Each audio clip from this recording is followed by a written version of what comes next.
Hello everyone. Today's topic is design of linear phase filters using window technique.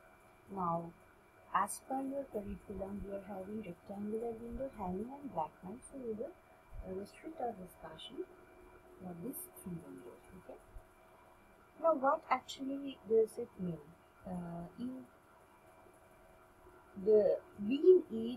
If I want to design a filter, I need a desired frequency response. Suppose we are having a low pass, we are designing a low pass filter, so it should have a desired frequency response. Okay. Now, the frequency response, where we used to get the frequency response if we go for Fourier transform. Clear? So, for a digital FIR filter that we have always discussed, the transfer function we know, if we take the Fourier transform of that filter, the transformation look like this. Suppose I am having a desired frequency response. It is given in my problem statement. So I have to design a filter so that it will match that frequency response. So if this frequency response is suppose H desired e to the power j omega. This is my Fourier transform. Okay, I am getting it using Fourier transform. So this is my desired frequency response. Now, if by definition, I can write it as now we know that this is basically convolution. This is basically HD n e to the power minus j omega n as per the formula of Fourier transform, where n is ranging from, if we are going to design a realizable filter which is causal, we can take this value of n equal to 0 to infinity. Okay. So by definition, this is our Fourier transform.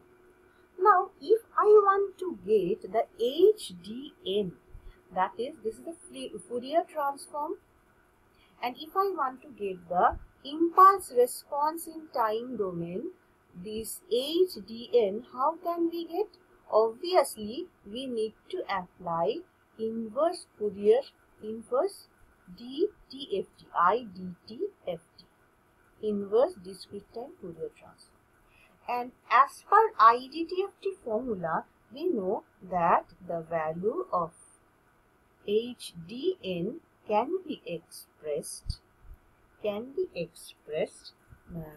because this is continuous domain. When we have done the Fourier transform, we know that though this signal is discrete time signal, but the Fourier transform performing DTFT, that we get the frequency response is continuous. So if I apply IDTFT formula, I have to take the integration sign. So it will be HD e to the power j omega, as this is continuous, so I am taking the integration sign, e to the power j omega n d omega, and this, what is the value of this discrete range? We know that discrete range is always ranging from minus pi to plus pi. This is the discrete frequency range. So this value is in between minus pi to plus pi, and there is a division by the total frequency duration. So this will be 2 pi. So this is the formula of IDTFT, by virtue of which we can able to get HDN. Now, this HDN is basically infinite impulse response. now since we are designing a finite impulse response, the length of this HDN we have to make it finite. It must be finite. This HDN is what I want to state. This HDN is infinitely long, but as we are designing finite impulse filter, we have to make it finite. Now, suppose I want to make it finite of length m. Okay. So, what I can do, here comes the requirement, the windows. So, I can take care of a window and truncate the infinite sample from 0 to m. That means, if I am having this type of impulse response, suppose I am having this type of impulse response and it is going infinite, going towards infinity. Now I need to design a filter, suppose of length 4. So I am taking from 0, this is 0, 1, 2, 3. So this is of length 4. So if I take a window from 0 up to 0, 1, 2, 3, I am taking the window of this impulse response to design a FIR filter. Though I don't know whether it will serve my purpose or not, whether I can able to achieve my desired response, but I am starting from a scratch.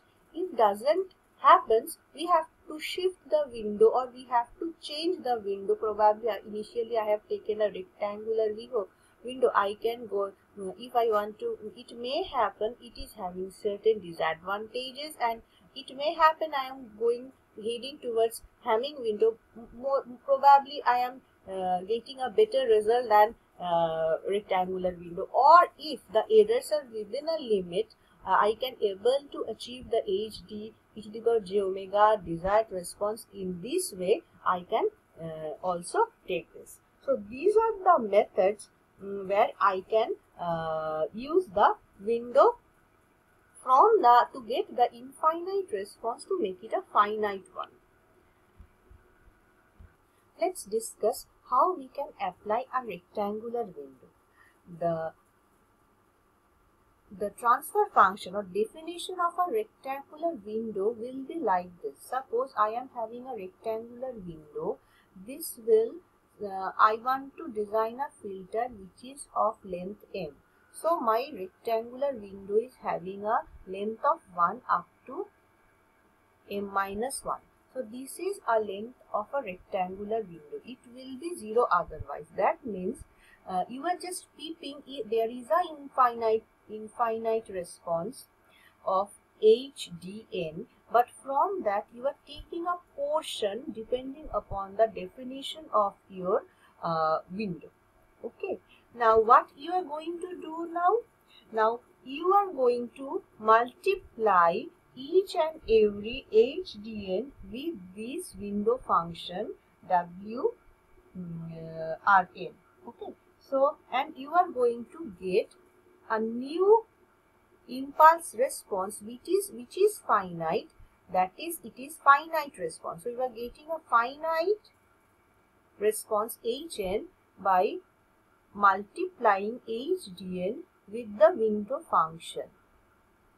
Clear? So now if you want to know whether this is actually giving you the right or appropriate frequency response or not, for that what you have to do, you have to now take the Fourier transform of HN. So that means you have to take Fourier transform of HN, means Fourier transform of HDN into WRN. So that means this I am taking it as H e⁻j⍵, whether this is whether this is how much appropriate towards our desired response. To get this, I have to take Fourier transform of Hn. Hn means Hdn into Wrn. So we can write it as H d e to the power j omega with W of omega. Okay. So basically, using window technique, this is the thing we are doing. Clear? So this is, I am using rectangular window.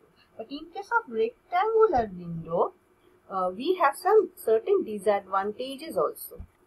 Now the disadvantage with this rectangular window, now the sudden cutting of this window function, it may produce a oscillatory behavior, or sometimes which is known as ringing effect, near the band edges of the filter. These phenomena, as I have drawn here, that means at the edges it is giving a ringing effect. This phenomena is known as Gibbs phenomena. Gibbs phenomena.